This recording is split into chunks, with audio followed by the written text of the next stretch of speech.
Trump imposed a devastating 50% tariff on Canada, accusing it of betrayal. He declared to the world that America no longer needed Canadian energy, steel, or friendship. This was not just a simple trade disagreement. It was a $750 billion economic relationship on the edge, driven by ego and miscalculation, and one quiet Canadian response that changed everything. But just 10 days later, Trump was on the phone, begging for a deal. Why? Because Canada did the unthinkable. It didn't retaliate with threats or military force. Instead, it fought back without firing a single shot, quietly reshaping the global trade map. Canada weaponized every commodity America thought it controlled: fertilizer, oil, electricity. Suddenly, the resources Trump believed were his to command became his greatest fear. Inside the White House, something unexpected was happening. What happens when a G7 ally is treated like a trade enemy overnight? What happens when friendship breaks and the world watches to see who gives in first? On March 15, 2025, the White House imposed a 50% tariff on Canadian steel and aluminum, citing national security concerns. This came after Ontario Premier Doug Ford casually suggested cutting electricity exports during a regional interview. What Ford likely saw as a rhetorical comment triggered one of the most intense trade escalations in history. Caroline Leavitt, Trump's press secretary, seized on Ford's remark, portraying it as a dire threat to American families.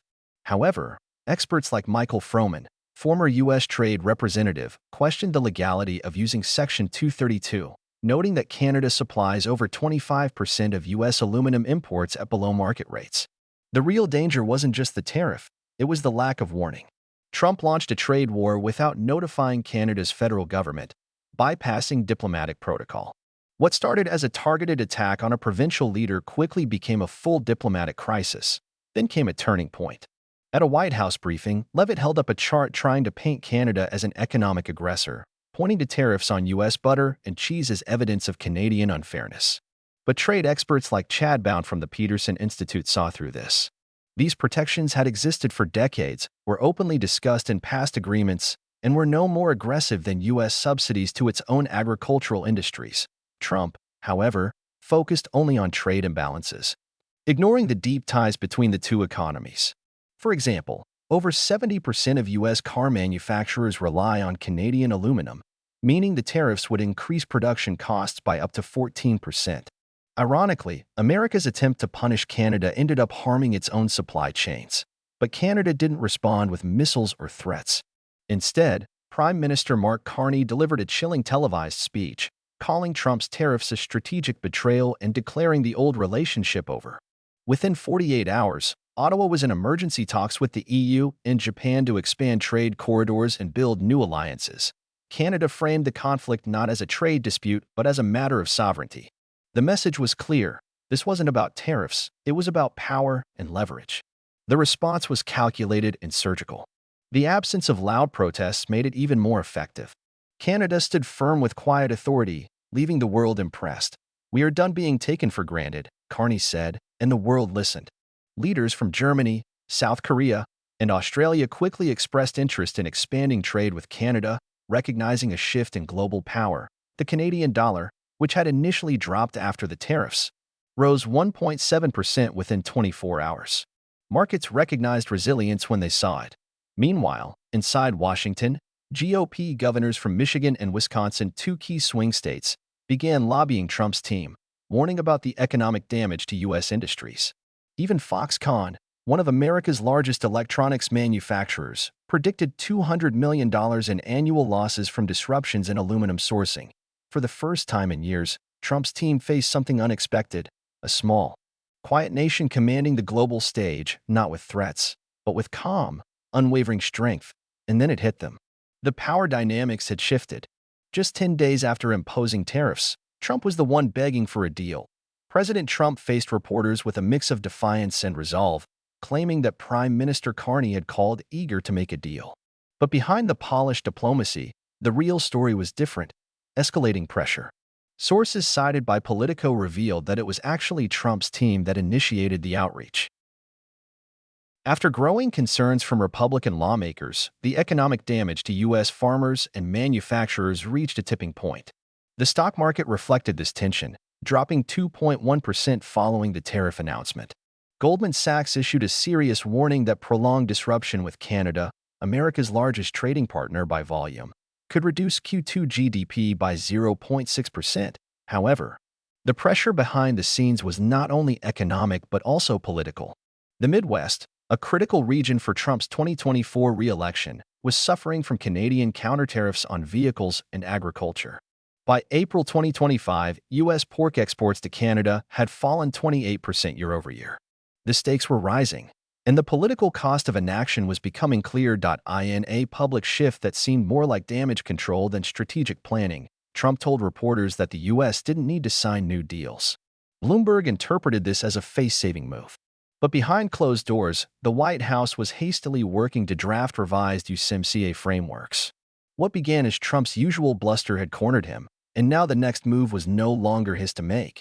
When Trump suggested that Canada was an ideal deal for the American people, citing subsidies and free military protection, Canada's Representative Carney responded sharply and directly. "There are some places that are never for sale," he said, according to Reuters. The words froze the room. Carney's team did not see Trump's annexation hint as empty talk. Instead, they viewed it as a chilling extension of his transactional foreign policy, which put a price on sovereignty. Canada's defense budget was only 1.44% of its GDP in 2024, while the U.S. accounted for 57% of NATO's total spending.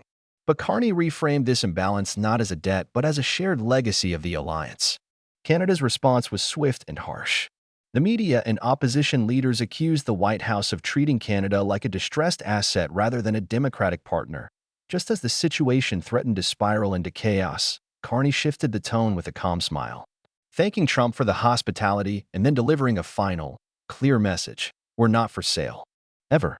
This was more than a line. It marked the end of a negotiation style. Canada made it clear it would no longer tolerate such tactics. As Trump dismissed trade talks as overrated, Ottawa quietly but decisively changed course.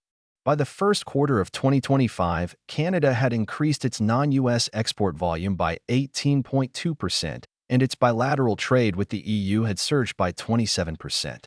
A new trade framework with the UK was nearly complete, and Canadian officials were quietly expanding logistics at the Halifax and Prince Rupert ports. Canada was broadening its trade horizons.